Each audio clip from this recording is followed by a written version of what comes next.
And it indeed is an art. We're standing inside the workshop of Tim Showalter, Hoosier Boy Restorations in Beech Grove. This is where he makes it all happen. It's the magic of taking something old and turning it into something new. I say the art of restoration, really, Tim, because that's what it is. It's a little bit of art, a little bit of science, and a little bit of luck. A little bit of love, yeah, a lot of love, actually. Yeah. So explain the process here. You take, let's say, old furniture, old toys, and do what? Well, usually it starts with research. I have to figure out what I have and do a little bit of research, put it on the bench, start taking it apart, take a lot of pictures of it, stripping off the old sand, and the old paint, and the old rust. So you see life in that old rust, and one of the processes begins right here.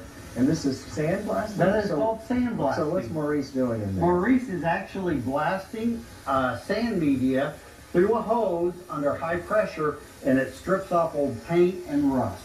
So that's what one of the beginning processes, That right? is the beginning, So yes. it works like this. Someone contacts you, usually via your website, and says, I have something old, typically metal or wood, right? That's correct. That they want restored back to life, and then you take it and that's what you do, right?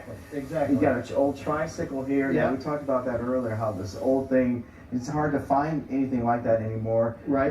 And then this is it's a push car? It's an old pedal tractor. Pedal tractor. Yeah, little kids, would ride those back in the day, from the 30s up into the 60s.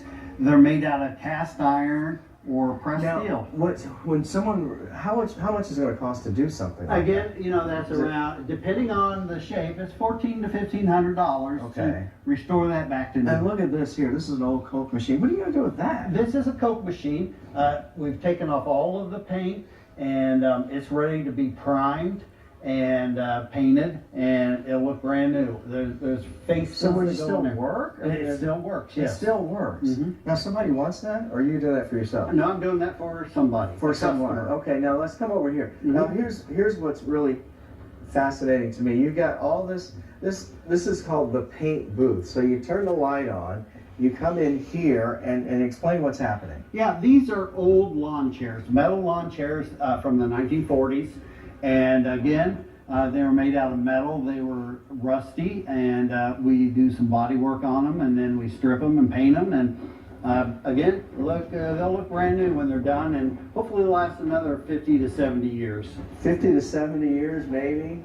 Yeah. Maybe. Yeah. And that's a set that you said you're doing for someone, right? Yep. So it's all about taking something old and turning it into something new. So you reach in, like we mentioned, on your website, right, to do that. Yeah, I'm on Facebook also. And the prices will vary as to whatever you want and what you might want him to do. Here's one thing really about him. So he did the Beech Grove clock recently, right? That's right. Beech Grove, the town clock. You restored that. I did, yes. Right? Yeah, it was there since the 1950s and wasn't working. And a friend of mine, Alan Whitaker, who lives down in Whiteland, he and I got together and restored it. All right, so hey, you know what a speedster is? Huh? All right, we're going to show you and talk about what that is. So there's a little tease ahead to the 9 o'clock hour. We're going to take that apart.